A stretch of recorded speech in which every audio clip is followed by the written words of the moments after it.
Hello there, welcome back on Bernama Today. You're still with me, Elaine Notlaw, and in the studio we have a very special guest, as I mentioned earlier. We're speaking to Assistant Professor Dr Chan Nee Nee. She's the Dean of Social Sciences and Liberal Arts from UCSI, University Kuala Lumpur. Hello and welcome, Dr Chan.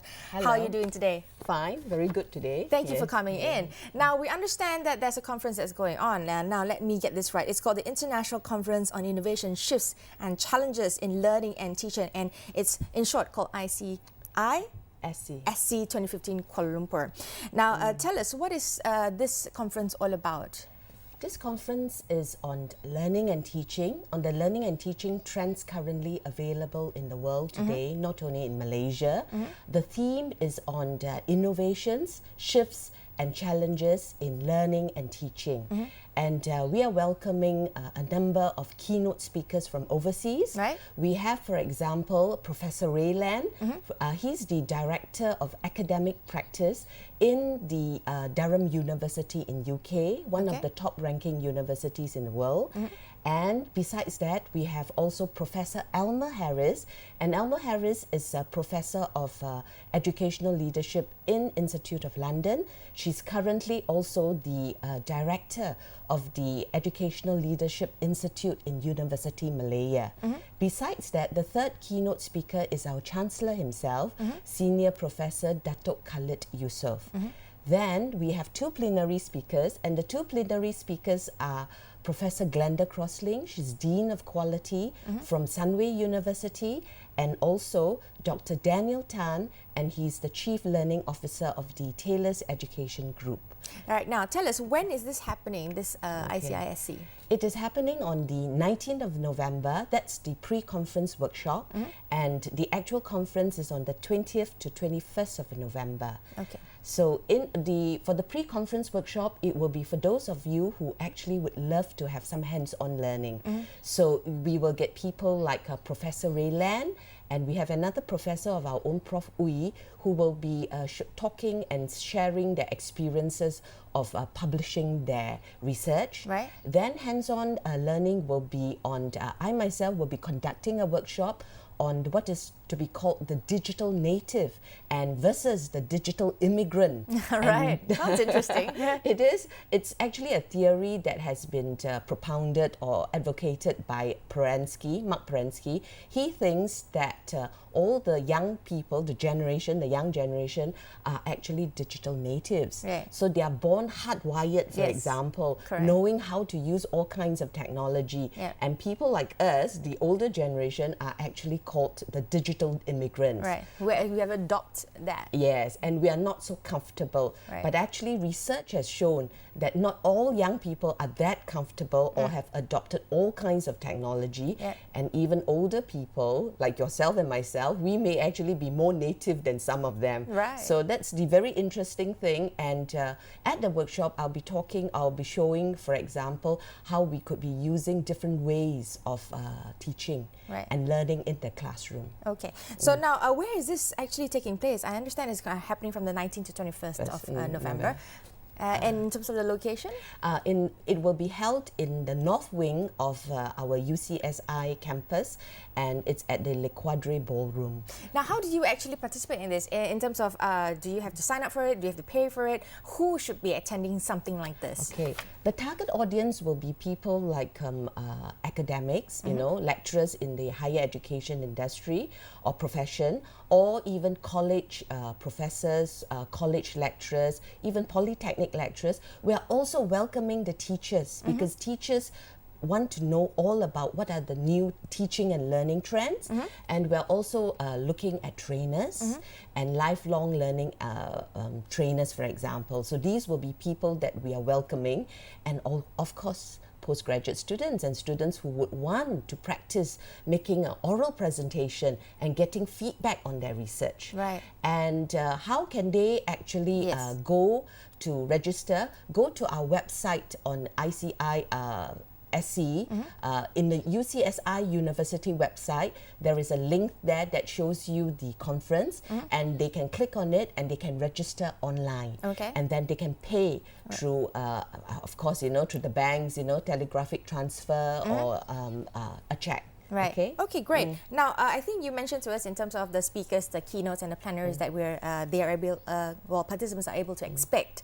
What are the topics that are going to be the key topics that are going to attract the attention of the academicians or whoever that's potentially coming? Okay, we will be looking at certain of the key topics will be things like learning with technologies, because now, with all the new technologies that are coming on board, I think all the lecturers and teachers, for example, will be very interested to see how other people have actually adopted the technologies and integrated it in their actual teaching practice. Right. I think they will also want to learn about, for example, what are the critical literacies? What are some of the things that employers look for? Yes. And there are currently research on 21st century skills, for example. Yeah. So no longer do we talk about teaching and writing or looking at mathematics proficiency. Yeah. We're looking at information literacy as well. We are looking at things like how do you actually surf the internet safely? Right. What should we be teaching our young students Right. from the primary school all the way to the higher education? So our young people, for example, there is a lot of talk about plagiarism. Yes. We should be teaching our students, and there will be participants sharing their research, talking about how young people actually should be taught to look for reliable resources, Yes. how to actually cite them, the citations, Yep. and why this is so important, the copyright issue. Right. So things like that. Is this something that beyond the teaching teaching faculties to attend, people from the public as well is able to if they wanted to? We welcome everybody from all walks of life if they want to come in as a participant. Yeah. Of course, for the presenters of the papers, we are Yeah. welcoming those people those lecturers and academics and teachers who have done some sort of research or project that they would, like action research projects, that they would want to share. But the rest of the people can actually come in as participants just to listen to the key trends in teaching and learning. Yeah. Now, for example, it is no longer the right methodology to be just giving a lecture in the classroom. Yeah. So, because our students get very bored very easily. Yes. This is the Google generation, the Yes. generation that has the attention span of maybe 10, 15 minutes. So that's actually expecting a lot. Yes, that is. But I'm expecting that from perhaps higher education. Okay. So the younger ones will have actually even shorter Yeah. attention span. Right. But one of the key things would be then, what are some of the teaching strategies that we should be using? And my research, for example, is on smartphone learning. And one of the key trends that we're seeing is that young people today, and even adults like us, we're learning informally a lot of the time, using our mobile phones, using our tablets. Now, how do we get this kind of learning? What are the good parts or good principles of this learning that can be incorporated into the classroom? We should be looking at that, and in the conference we will be talking about these trends. We will be sharing some of the tips with parents, with lecturers, with academics, with teachers.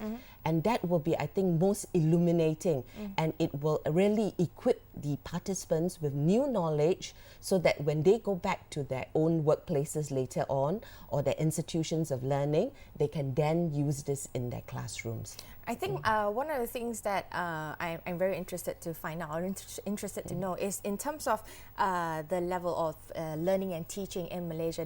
Is it comparable with what's happening globally? Are we competent enough, or are we on par? So, what's your take on that?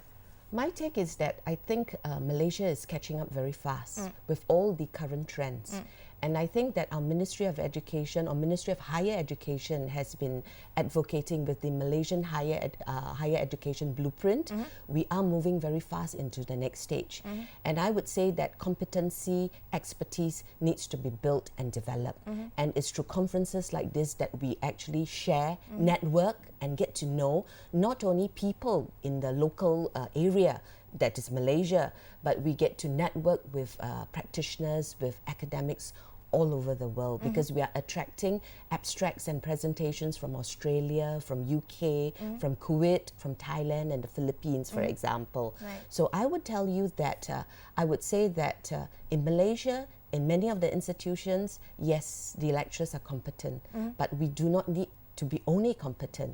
We need to be excellent Yes. in that race, Right. to Beyond. be, yes, to be the leading educational hub. Right. And I think I can see Malaysia moving towards that direction. Right. And I think conferences like this, for example, allows us to get to know more people and to network, make connections, because we then collaborate on projects in the future.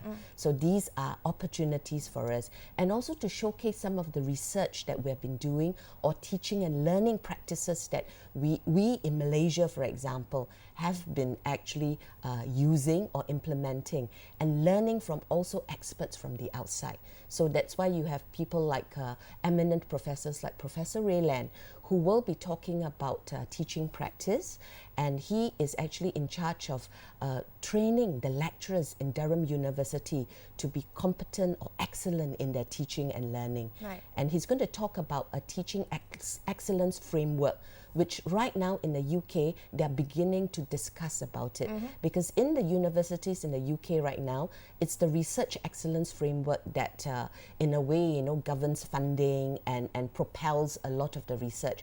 But now the UK, I've heard, is beginning to look at teaching and learning as a very important component, and they're linking funding to it as well. Right. So that's where the teaching and learning will become more and more important. Right. And it's of course the most important in the secondary schools, Yes, and in yes. the primary schools. At the basic and foundation yes, levels. Yes. Now, I think the other question that I have is with regards to the gap that exists between what's happening in schools and of higher, be it from colleges to universities, to what's actually expected in the working field, as you were mentioning earlier, in terms of what the industry is looking for and what we are producing.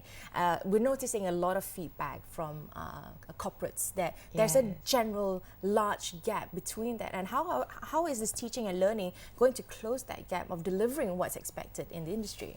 Okay, this is a very good question, and it's a question that actually is being asked not only in Malaysia, but in the UK, Around in the Europe, world. yes, in the world. And are we producing, for example, higher education graduates that are employment ready? Equipped. Yes, employment equipped. And I would tell you that, for example, in my university, UCSI, we are very praxis-oriented. Praxis is a Greek word that actually means practice. So we believe, for example, in the university, we teach a lot of knowledge and theory, but we make sure that our students have opportunities to practice it, to apply it. And therefore, in my faculty, for example, the Faculty of Social Sciences and Liberal Arts, we really go in for collaborations with industry, with also NGOs. So for example, our mass communication department, with certain projects and certain causes, they work with NGOs like early autism projects, they work on Down syndrome awareness. They adopt these organizations as clients.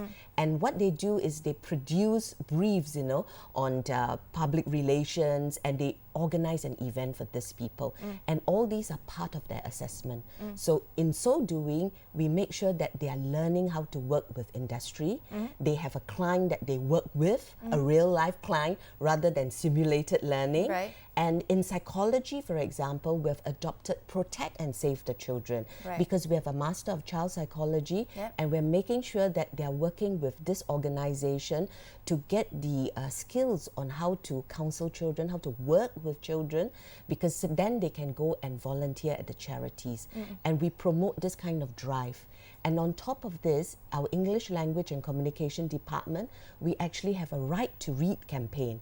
And we have actually invited people like Ki Huan Chai, a famous author and playwright, and we have invited Lau Ming Yuk, and a poet, and also Amir Muhammad, a publisher, to encourage the writing of English and all this, and also to then actually put it together with a project that is called the Home of Peace project, where the young people then go on to really go and teach these orphans in the Home of Peace how to read in English, how to do critical reading. So these are all important parts of projects that we make sure that our students go out and be ready for employment. On top of that, in UCSI, for all the faculties, we actually have we call it cooperative learning. It's a kind of internship where they are industry attachments, where they go every November and December every year. Yeah. And they have to go to industry, Right. and it's part of their courses, and it's graded. Right. So yes, and so we find that our students actually get employment very easily after Right. that. Our employment rate after the first 6 months is about over 81%. That's really high and That's very high. impressive. Yes, and we work very well with industry because we think that this is the way to produce graduates that the industry, the professions actually want. Right. So that's how we do that. No, I think that's the way forward in terms of being able to produce what the industry is expecting is to work closely together with them. Yes. And I like the idea that you're getting them involved in the community, contributing back to the community, and being able to be in touch with what's happening on the grassroots. I think that's important. Yeah, because you're not having a head in the clouds all the time, but really knowing what's happening. Now, just as a quick closing, we have a few more minutes left in terms of what your expectations are for the future, in terms of for the conference or in general. I would say that come to our conference, the ICISC 2015, 19 to 21st of November, and this is an excellent conference for all people to come in to learn about teaching and learning strategies and what are the practices you can actually bring back to your own classrooms, or maybe to advise your children if parents are interested to come as well. There you go. I believe learning and teaching is not limited to just the classroom. Even in corporations, like you said, it actually starts at home. Yes. So if parents are interested, why not sign up for this at UCSI University, and it's called ICISC. So thank you very much, Professor Dr. Chan Nee Nee. She's the Dean of Social Sciences and Liberal Arts. We hope for the very best for the conference, which will be happening from the 19th to 21st. And we really hope that, there is this change that will happen in terms of opening the eyes to people in terms of how learning and teaching can actually evolve with the times, not just feel sort of like, lagging and catching up to what's happening all the time. It's been a pleasure speaking to you. Thank you. All right. And that's all the time that we have on Bernama Today. We'll be back as usual tomorrow. Bye for now. We'll see you tomorrow. Thank you. Okay. It's been a pleasure. Yes.